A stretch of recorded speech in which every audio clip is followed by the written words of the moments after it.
देखिए बच्चों, कल हम लोगों ने पढ़ा था पहला केस पढ़ा था if sine theta equals to sine alpha. तो इसका जो जनरल सोल्यूशन का एक्सप्रेशन था वो ये था, this will implies that theta equals to n pi plus minus one to the power n into alpha. और यहाँ पर जहां पर भी जितने भी एन यूज हो रहे हैं सब क्या है, इंटीजर है। दूसरा फॉर्मूला क्या है, cos theta equals to cos alpha. This will implies that theta equals to 2n pi plus minus alpha. ये जनरल सोल्यूशन होगा कब, जब हमारा equation cos theta equals to cos alpha के फॉर्म में लिखा जाएगा। और तीसरा रिलेशन क्या था, if tan theta equals to tan alpha then the general solution of such type of trigonometric equation is n equals to n pi plus alpha. यही तीन फार्मूले थे क्यों बच्चों। तो पहले की प्रूविंग हमने कल करा दी थी और हमने कहा था कि सेकंड और थर्ड को आप लोग घर से करिएगा, और आप लोगों ने रिप्लाई दिया कि सर आसान था, पहले के कंपैरिजन में हो गया है, तो मुझे नहीं लगता इसको प्रूफ कराने की जरूरत है। आगे बढ़ते हैं बच्चों, आप लोगों ने क्योंकि इन दोनों को प्रूफ कर लिया है। मिसलेनियस इसकी इससे रिलेटेड जो एक्सरसाइज है बच्चों 3.4, उसमें भी मेरे ख्याल से कोई दिक्कत नहीं आई होगी, क्यों। एक्सरसाइज 3.4 है ना, क्योंकि सीधा सीधा इसी पर बेस्ड आपको इक्वेशन का आंसर लिखना है, जनरल सोल्यूशन और पर्टिकुलर सोल्यूशन या प्रिंसिपल सोल्यूशन। अब मिसलेनियस एक्सरसाइज में आते हैं बच्चों, इनका ईशान का एक क्वेश्चन है, क्वेश्चन नंबर 8। मिसलेनियस एक्सरसाइज का क्वेश्चन नंबर 8। ईशान बेटा अटेंडेंस ले लेना। देखिए क्वेश्चन नंबर 8 है क्या, गुड मॉर्निंग गुड मॉर्निंग। बेटा कोशिश ये किया करो, क्लासेस आप लोग रेगुलर किया करो, क्योंकि अब आ गए हो, लास्ट जुलाई में आ गए हो, 4-5 महीने की पढ़ाई है, फिर आपका 11th खत्म हो जाएगा, तो आप पता चला काफी चीजें आपके टच से दूर हो जाएंगी, फिर 12th में दिक्कत होगी। अगर आप ये सोच रहे हो कि सीधा 12th में फोकस करेंगे तो वो नहीं हो पाएगा। ओके, देखिए क्वेश्चन नंबर 8 मिसलेनियस का ये है, tan x इक्वल्स टू -4/3 और x जो है वो बिलोंग कर रहा है सेकेंड क्वाड्रेंट में। x कहाँ पे बच्चों बिलोंग कर रहा है, सेकेंड क्वाड्रेंट में। तो बोला जा रहा है हमें sin x/2, cos x/2 और tan x/2, इन तीनों की क्या चाहिए, वैल्यू चाहिए। चलो तो पहले तो हम x/2 की वैल्यू निकाल लें, अगर मतलब tan x/2 निकाल लें तो sin और cos अपने आप आ जाएगा। देखिए करेंगे क्या, tan x जो है वो क्या है माइनस, अच्छा ये जो लिखा हुआ है x belongs to second quadrant में लिखा हुआ है, इसका बेनिफिट क्या होता है कि सेकेंड क्वाड्रेंट में, देखिए सेकेंड क्वाड्रेंट में आपको ये पता चलेगा कि कौन कौन पॉजिटिव कौन कौन नेगेटिव। साइन और कॉसेक को छोड़ दे तो बाकी चारों नेगेटिव होते हैं कि नहीं। तो यहाँ पर ये बोला जा रहा है कि जो x है आपका, जो आपका x है वो बच्चों किस किस क्वाड्रेंट में है, सेकेंड क्वाड्रेंट में है। तो ये बताइए अगर x आपका सेकेंड क्वाड्रेंट में है तो x/2 जब आप निकालोगे तो वो किस क्वाड्रेंट में आएगा, बताइए। अगर x जो है, मान लो कोई एंगल है, आप जो सेकेंड क्वाड्रेंट का आप ले सकते हो, 90 से 180 डिग्री का बीच का कोई भी एंगल आप ले लो, उसको 2 से डिवाइड करो। अब बताओ जो डिवाइड करने पर जो भी आएगा वो किस क्वाड्रेंट में बिलोंग करेगा। यस, वो किस क्वाड्रेंट में आएगा, फर्स्ट क्वाड्रेंट में आएगा। इसका ये मतलब हुआ कि जो हम x/2 यहाँ पर निकालेंगे, मतलब tan x/2, sin x/2, cos x/2, जितने भी x/2 निकालेंगे ये सभी के सभी वैल्यूज इसमें आएंगी, पॉजिटिव में आएंगी। ये क्लियर है कि नहीं। ये जो आप साइड में देख रहे हो, ये जो ये दिया जा रहा है x belongs to second quadrant, तो मेरा यही कहना है कि अगर x सेकेंड क्वाड्रेंट में बिलोंग करता है तो अगर आप उसको 2 से डिवाइड करोगे तो बच्चों वो फर्स्ट क्वाड्रेंट में आ जाएगा कि नहीं। ओके, तो चलिए कोशिश करते हैं, पहले एक x/2 कोई भी निकाल लेते हैं, tan का ही निकाल लेते हैं, फिर बाकी राइट एंगल से हम बाकी दोनों cos और sin निकाल लेंगे। चलिए करते हैं। देखिए tan x का एक फॉर्मूला होता है, आपने पढ़ा होगा, 2 tan x/2 upon 1 minus tan square x/2, ऐसा लिख सकते हैं कि नहीं। tan x को आपने tan 2 थीटा का पढ़ा हुआ है, tan 2 थीटा इक्वल्स टू क्या, 2 tan theta whole upon 1 minus tan square theta. आपने बच्चों ये फॉर्मूला पढ़ा हुआ है। मैंने ये बताया था कि जो एंगल आप लेते हो उसका हाफ यहाँ पर लिखा जाता है, क्योंकि यहाँ पर x है तो यहाँ पर एंगल क्या आ जाएगा, x/2 आ जाएगा। तो ये हो जाएगा 2 tan x/2 upon 1 minus tan square x/2 और इक्वल्स टू में क्या है, -4/3। कोई प्रॉब्लम किसी को? ओके। अब चलिए क्रॉस मल्टीप्लाई करते हैं। तो 3 2 जा 6 tan x/2 equals to -4 multiply करिए तो ये जाएगा -4 प्लस 4 tan स्क्वायर x/2। अब इस 6 tan x/2 को भी आप RHS में लाइए तो ये क्वाड्रेटिक फॉर्म बन जाएगा tan x/2 में। क्या? 4 tan square x/2 minus 6 tan x/2 -4 equals to 0। या फिर आप इसको अब क्या करो, let tan x/2 equals to y। जो हम tan x/2 को क्या मान ले रहे हैं, y मान ले रहे हैं, ठीक है। तो ये इक्वेशन क्या बन जाएगी, 4y square -6y -4 equals to 0। 2 से डिवाइड करो, 2y square -3y -2 equals to 0। यहां तक किसी को कोई प्रॉब्लम? अब बस इसको आप फैक्टराइज करिए तो ये हो जाएगा 2y square -4 -1 y -2 equals to 0। तो ये हो जाएगा 2y square -4y plus y -2 equals to 0। 2y बच्चों आप कॉमन ले लीजिए, क्या बचेगा, y -2 प्लस 1 कॉमन ले लीजिए तो क्या बचेगा, y -2।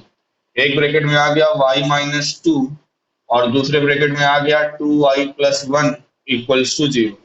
यहाँ से बच्चों जब आप इसको 0 के इक्वल करोगे तो y की वैल्यू मिलेगी 2 और इसको 0 के इक्वल करोगे तो y की वैल्यू मिलेगी -½ y हमने किसको माना था, tan x/2 को।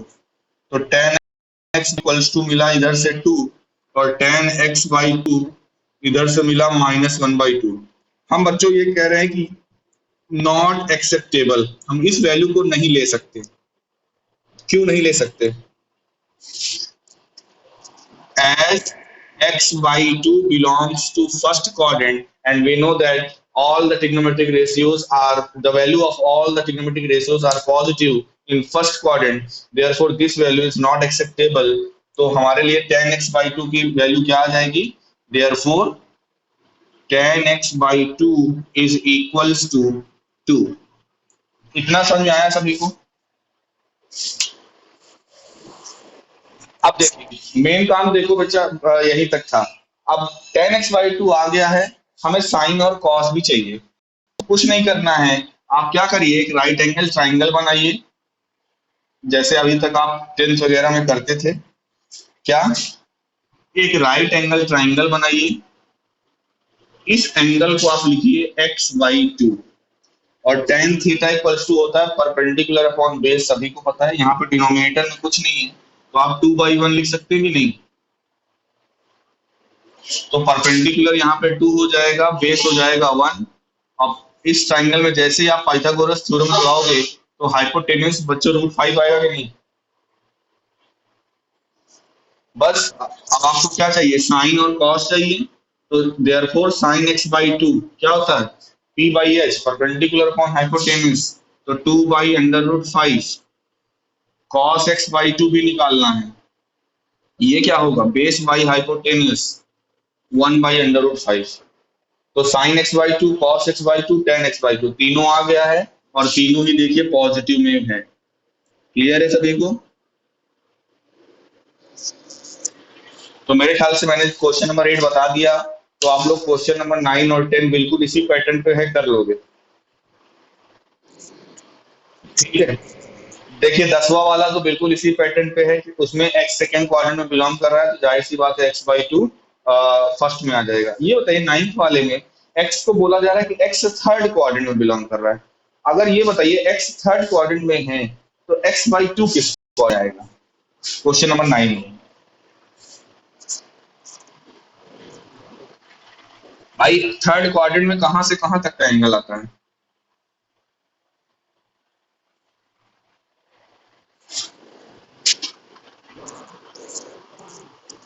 यस, 180 डिग्री से बड़ा और 270 से छोटा, यही आता है। तभी तो आपका ये थीटा कहलाएगा थर्ड क्वाड्रेंट में, राइट। और अगर आप 2 से डिवाइड कर दो, भाई थीटा की जगह चलो हम एक्स लिख दे रहे हैं तो आपके और आसान हो जाएगा। यहाँ पर मान लो मैंने लिख दिया एक्स। अब मैं क्या करूँ, इस इनइक्वालिटी को पूरे को 2 से डिवाइड करूँ। ये हो जाएगा 90 ग्रेटर एक्स बाई टू, यहाँ पे हो जाएगा 135। यही आएगा कि नहीं? यानी जो हमारा एक्स बाई टू है बच्चों, जो हमारा एक्स बाई टू है वो बिलोंग करेगा open interval 90 degree to 135 degree. इसका क्लियरली यही मतलब हुआ कि जो हमारा एक्स बाई टू है वो सेकंड क्वाड्रेंट में बिलोंग करेगा कि नहीं, है ना। अब गया कि हाँ, अब सेकंड क्वाड्रेंट में आपको पता है कि साइन और कॉसेक पॉजिटिव होता है, बाकी सब नेगेटिव। तो ये ध्यान रखिए, साइन एक्स बाई टू की जो भी वैल्यू आएगी वो पॉजिटिव में आएगी, और बाकी सब जो कॉस एक्स बाई टू और टेन एक्स बाई टू, ये दोनों की वैल्यू किसमें आपको लेना है, नेगेटिव में लेना है। हो जाएगा ना। अगर फोर्थ में है तो फोर्थ में आपको पता है, यही क्राइटेरिया रख लो। फोर्थ में होता है 270 से बड़ा, 360 से छोटा। इसमें आएगा क्या, इसका हाफ करोगे तो आएगा 135, और इसका हाफ करोगे तो ये एक्स बाई टू, और इसका हाफ करोगे तो आएगा 180। यही आएगा। यानी एक्स बाई टू जो है वो बिलोंग कर रहा है ओपन इंटरवल 135 टू 180। इसका मतलब ये यहां पर भी एक्स बाई टू जो है वो सेकेंड क्वाड्रेंट में आएगा।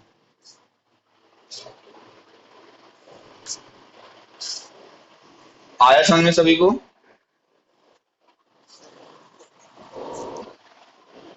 तो कुल मिला के आप यानी ऐसे कह सकते हैं, जब आपका एंगल एक्स चाहे थर्ड में बिलोंग करे चाहे फोर्थ में बिलोंग करे, तो एक्स बाई टू जो है वो हमेशा किस में बिलोंग करेगा, सेकंड में।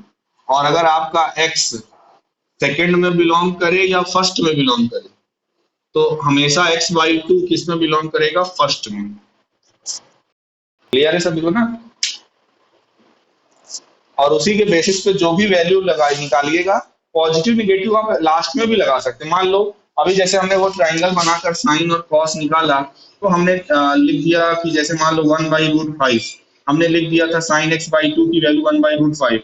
लेकिन अगर यही जो टर्म है, मान लो ये थर्ड क्वाड्रेंट में होना चाहिए था, तो अपने आप यहाँ पर बाहर क्या लगा देते, माइनस लगा देते। ठीक है। तो ट्रिग्नोमेट्रिक फंक्शन चैप्टर लगभग खत्म हो गया है। अगर किसी को कोई डाउट हो तो आप पूछिए, नहीं तो मैं पीएमआई का इंट्रोडक्शन स्टार्ट करने वाला हूँ।